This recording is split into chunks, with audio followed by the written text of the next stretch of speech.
छठा में क्या कह रहा है कि बिल्लू के पास 1 रुपया, 2 रुपया और 5 रुपये के कुल 160 सिक्के हैं, जिनका कुल मूल्य 300 रुपया है। 2 रुपये के सिक्कों की संख्या 5 रुपये के सिक्कों की संख्या के 3 गुनी हो तो उनके पास प्रत्येक प्रकार के कितने सिक्के हैं? सुनो, बहुत अच्छा क्वेश्चन है ये, है ना, बहुत बेहतरीन क्वेश्चन है। समझो यहाँ पहले देखिए जी, नंबर 6 नंबर देखिए, करा बिल्लू के पास 1 रुपया, 2 रुपया, 5 रुपये के कुल 160 सिक्का। टोटल सिक्का कितना? 160, है ना। यानी कि कुल सिक्का जो है, ध्यान से देखिए, कुल सिक्का जो है कितना है? 160। तो दिक्कत नहीं, सिक्का कितना कितना का है और इसका कुल मूल्य जो है, इसका जो कुल मूल्य है वो है आपको 300 रुपया। टोटल मूल्य कितना है? 300। यानी आपके पास टोटल सिक्का कितना है? 160।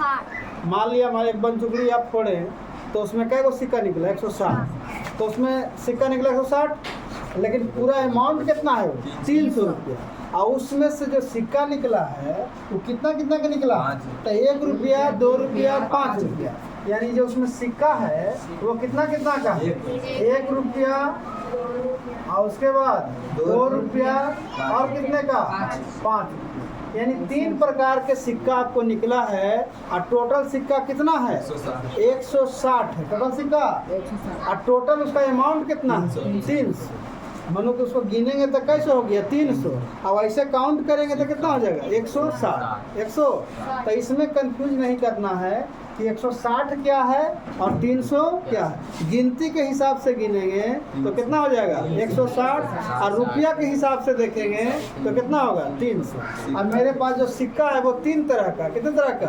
कितना कितना के हैं? 1 रुपया, 2 रुपया, 5 रुपया।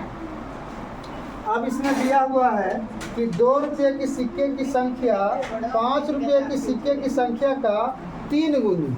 कितना गुना? 3 गुना। अब समझिए, यहाँ 2 रुपये के सिक्के की संख्या जो है 5 रुपये के सिक्के की संख्या का गुना है? 3 गुना। यानी कि कहने का मतलब है कि 5 रुपये का सिक्का जो है,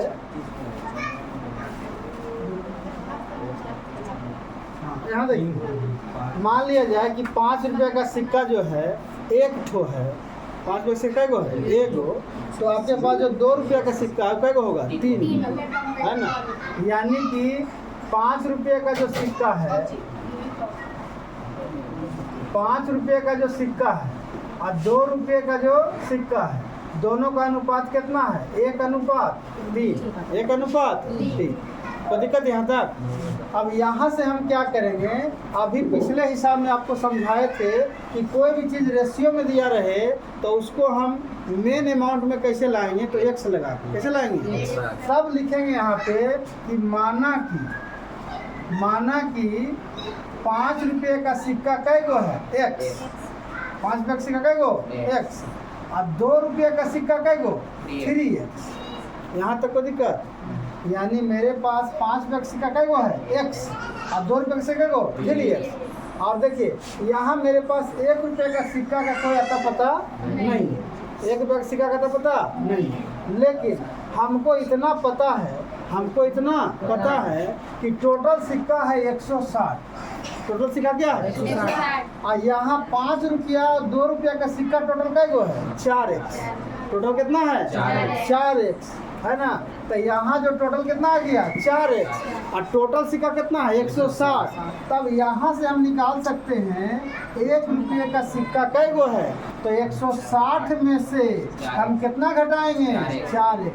यही मेन चीज़ है, इसी वजह से क्वेश्चन नहीं बनता ये, है ना। यहाँ ये बहुत छिपा हुआ चीज़ है, यही मेन समझना है। अब बाकी कुछ रहा नहीं क्वेश्चन में। अब हम प्रश्न से लिख देंगे। क्या लिख देंगे? प्रश्न से कि मेरे पास 5 रुपये का कै सिक्का है? x है। तो यहाँ लिखेंगे 5 और गुना में क्या लिखेंगे? x। और क्या लिखेंगे? 2 रुपया का सिक्का कै गो है? तो 3x। और क्या लिखेंगे? 1 रुपया का सिक्का कै गो है? तो 160 माइनस 4x। और टोटल जो अमाउंट है वो कितना हो गया? बोलिए 300। अब यहाँ क्या लिखेंगे हम? 5x प्लस 3 दूनी 6x प्लस यहाँ गुना करेंगे 1 से तो यहाँ क्या लिखा जाएगा 160 माइनस 4x। अब बराबर में कितना हो गया 300। अब देखिए यहाँ 6 5 कितना हो गया 11x और प्लस में 160 माइनस में 4x बराबर में 300। 11x में 4x गया कितना बचेगा बताइए 7x और प्लस में 160 अब बराबर में 300। तो 7x बराबर क्या हो जाएगा 300 माइनस 160।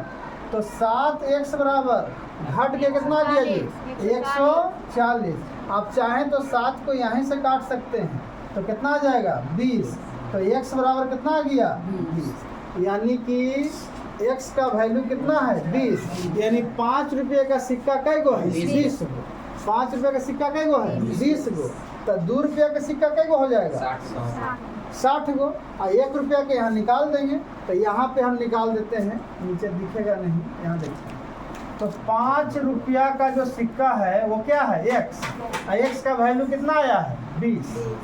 और 2 रुपया का जो सिक्का है वो क्या है 3x यानी 3 गुने 20 यानी बितिया 60। और 1 रुपया का जो सिक्का है वो क्या है 160 माइनस 4x। तो यहाँ 160 माइनस 4 गुने कितना 20 यानी 160 माइनस 20 चौके 80। तो घट के कितना आ गया। अब तुम देखो कि टोटल सिक्का कितना आ गया 160 आ गया ना। इसको अमाउंट जब निकालिएगा तब कितना आ जाएगा 300।